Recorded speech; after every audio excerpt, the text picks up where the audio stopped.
सारी चीजें जो अभी अंडर इन्वेस्टिगेशन है।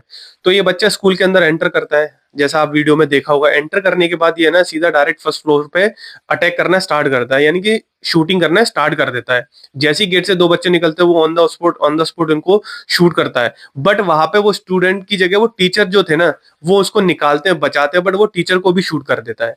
तो ये अभी थाईलैंड के अंदर एक बहुत बड़ा मेजर कंसर्न बना हुआ है सिक्योरिटी को लेके। क्योंकि थाईलैंड के अंदर अगर मैं बात करूं ना, तो 10 लाख लोगों की अगर मैं बात करूं तो आपको 100 लोगों के पास इजिली गन यहाँ पे मिल जाएगी। जो इनको वेपन जो बोलते हैं ना, क्योंकि ये यहाँ पे इजिली अपनी सिक्योरिटी पर्पज के लिए आर्म्स रखते हैं थाईलैंड के अंदर। ये एक कल्चर मान लो या फिर यहाँ के लोगों का हैबिट मान लो, ये चीजें रखते हैं अपने पास। तो अब ये बच्चा जिसने ये शूट फायरिंग करी थी, अब उसको जो चलाने का जो तरीका था, जैसे रिपोर्ट में बता रहे कि भाई उसकी बिल्कुल पॉइंट टू पॉइंट चलाने का उसको एक्सपीरियंस था। तो हो सकता है कि उसने सीखा हो भाई अपने दादा से। और एक चीज है कि थाईलैंड में जब बच्चे स्कूल्स के अंदर जाते हैं, जैसे 8th या 9th स्टैंडर्ड में जाते हैं, तो यहाँ पे इनकी मिलिट्री ट्रेनिंग होती है। जैसे अगर मैं इंडिया में बात करूँ तो अपनी एनसीसी कैंप है, तो वहां पे बट अपने वहां पे गन चलाना नहीं सिखाते इतनी जल्दी। यहाँ पे स्कूल के अंदर पूरा एज अ आपको मिलिट्री ट्रेनिंग दी जाती है, जिसमें आपको गन चलाना, कैसे आपको सरवाइव करना है, कैसे अगर कोई आपके ऊपर अटैक करे तो कैसे उसके ऊपर रिट्रेट करना है। मतलब सारी चीजें जो है ना पूरा प्रॉपर एक मिलिट्री सोल्जर को दी जाती हैं, वही चीज इन बच्चों को भी सिखाई जाती है। तो ये चीज क्योंकि मुझे मेरे पता है, मेरे फैमिली के अंदर भी लोग उन्होंने ट्रेनिंग ली है, तो उनको वो मुझे बताते हैं कि भाई ऐसा ऐसा चीजें होती हैं।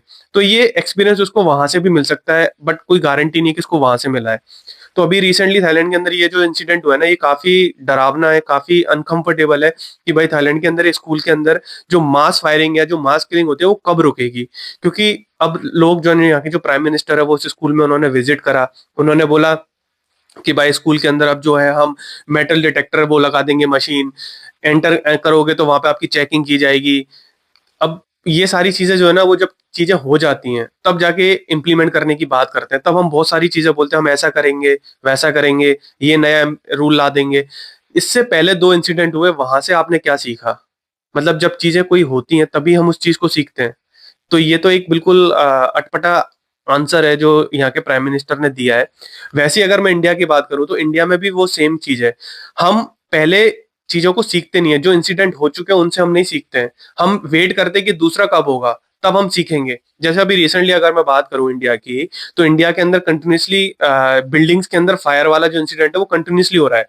पहले लखनऊ के अंदर बिल्डिंग में आग लगी जिसमें बच्चे जले, फिर दिल्ली के अंदर एक होटल के अंदर आग लगी जिसमें फॉरेनर टूरिस्ट भी जले थे, फिर गोवा के अंदर एक क्लब के अंदर आग लगी। मतलब वो कंटिन्यूसली होती जा रही है, फिर भी हम कुछ नहीं कर रहे हैं। जैसी आग लगती है 15-20 दिन तक हम उसको ट्रेन करते हैं, उसके ऊपर बात करते हैं, ऐसा कर देंगे। बिल्डिंग के अंदर इमरजेंसी एग्जिट जो थे वो प्रॉपर नहीं थे, बिल्डिंग का जो एंट्रेंस था वो बहुत ही सकरा था, उसके अंदर जाने की जगह नहीं थी। ये सारी चीजें हम करते हैं, फिर उसके बाद हम भूल जाते हैं। बट कब हम उसके ऊपर एक्शन लेंगे, कब हम इस चीज को सीरियसली लेंगे?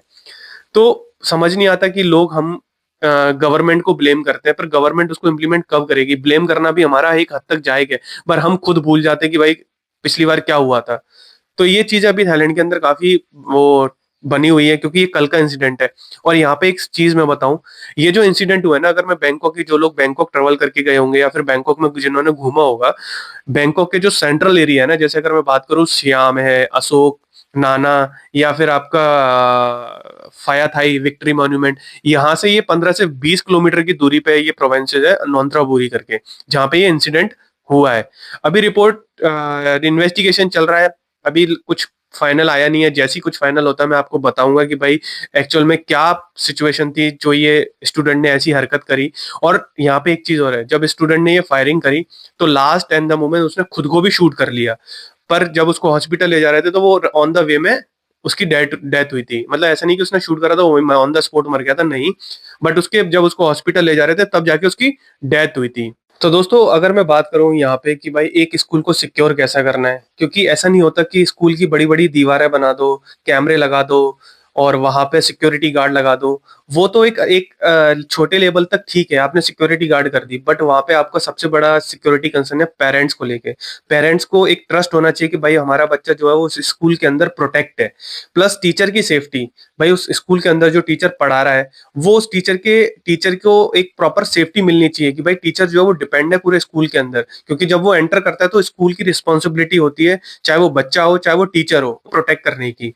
उसके बाद आता है कि भाई स्कूल के जो अंदर ये चीजें हो रही हैं, जहाँ स्कूल के अंदर ये जो चीजें लगातार हो रही हैं, तो यहाँ से हमको क्या चीज सीखनी चाहिए। ऐसा नहीं है कि 10-15 दिन 20 दिन महीने भर हम इस चीज की आउटरीच करें और फिर हम इसको बाकी जो चीजें हुई हैं उसको एज अ नॉर्मल छोड़ दें, तो हम एक और वार्निंग जो है ना वो वेस्ट कर देंगे। जैसे पहले 2 बार ये इंसिडेंट हो चुका है और ये तीसरी बार हुआ है। अगर उस 2 बार इंसिडेंट में हम कुछ वहां से सीखते या कुछ चीजों में चेंजेस करते, जैसे कि गन लॉ है या फिर स्कूल के अंदर जो प्रोटेक्शन जो सिस्टम है, सेफ्टी है, टीचर की सेफ्टी है, पेरेंट्स को सारी चीजें वो करना, शेयर करना, अगर ये चीज हम करते तो मे बी हो सकता था ये इंसिडेंट नहीं होता जो नौनताबुरी के अंदर अभी इंसिडेंट हुआ है।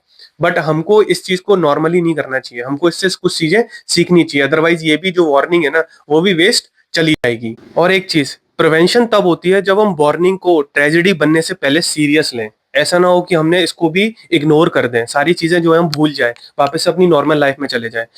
तो आज नौनताबुरी का स्कूल था, कल कोई दूसरा भी हो सकता है। तो ये चीजें जो है ना हमको सीरियसली लेनी है और इसके अंगेज हमको काफी स्ट्रिक्ट एक्शन लेने हैं, चाहे वो कोई भी क्यों ना हो। तो दोस्तों आप क्या सोचते हो इस एक्शन के बारे में जो इंसिडेंट हुआ है, मुझे कमेंट करके बताएं।